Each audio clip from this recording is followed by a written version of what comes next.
Hello everyone, मेरे YouTube channel में आप सबका स्वागत है।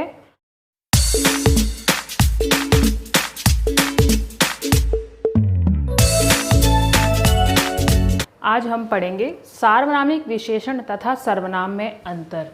तो हमने सर्वनाम पहले पढ़ लिया है। एक बार सार्वनामिक विशेषण और सर्वनाम में अंतर जान लेते हैं परिभाषा के द्वारा। सर्वनाम वह होता है जो संज्ञा वाक्यों के स्थान पर प्रयुक्त होता है, यानी संज्ञा शब्दों के स्थान पर प्रयुक्त होने वाले सर्वनाम कहलाते हैं। और सार्वनामिक विशेषण क्या होता है?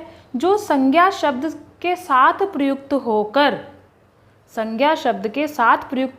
संज्ञा की ओर संकेत करता है, वह कहलाते हैं सार्वनामिक विशेषण। अब इसको उदाहरण द्वारा समझते हैं।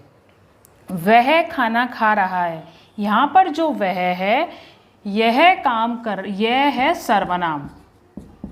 यदि वाक्यों में अंतर स्पष्ट करना हो तो हमें ध्यान रखना आवश्यक है कि सर्वनाम का प्रयोग हो रहा है, कहीं उसके आगे कोई संज्ञा शब्द तो नहीं है। और यदि संज्ञा शब्द है तो वह सर्वनाम नहीं होकर वह सार्वनामिक विशेषण होगा। अब दूसरा उदाहरण है, वह लड़की खाना खा रही है। अब ये जो लड़की है ये क्या है? ये संज्ञा शब्द है और इससे पहले सर्वनाम का प्रयोग हुआ है, तो ये वाला जो वह है ये हो जाएगा सार्वनामिक विशेषण।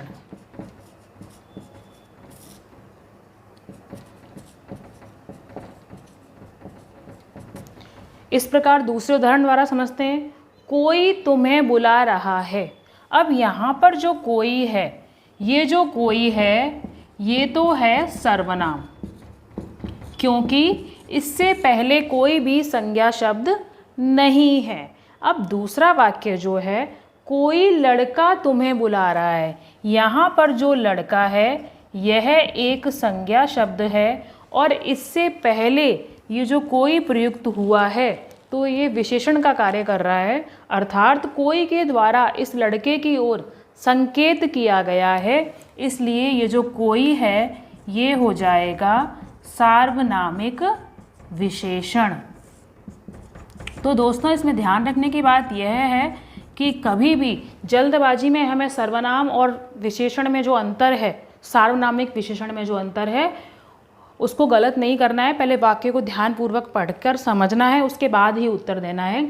एक बार इनकी परिभाषा फिर से बता देती हूँ मैं। सर्वनाम संज्ञा के स्थान पर प्रयुक्त होने वाले शब्द सर्वनाम कहलाते हैं। और सार्वनामिक विशेषण वे सर्वनाम जो किसी भी संज्ञा के आगे लगकर विशेषण का कार्य करते हैं, वे सर्वनाम सार्वनामिक विशेषण कहलाते हैं। तो सबसे पहले हमें प्रश्न को पढ़ना है अच्छे से, उसके बाद वह प्रश्न क्या कह रहा है उसको समझना है, उसके बाद ही उत्तर देना है। कई बार हम जल्दबाजी में सर्वनाम देख लेते हैं और सीधा सर्वनाम कर देते हैं, यह नहीं देखते हैं कि उसके बाद संज्ञा शब्द भी आया हुआ है। यदि संज्ञा शब्द आया हुआ है तो वह सर्वनाम न होकर सार्वनामिक विशेषण होगा। इस बात का विशेष रूप से आपको ध्यान रखना है।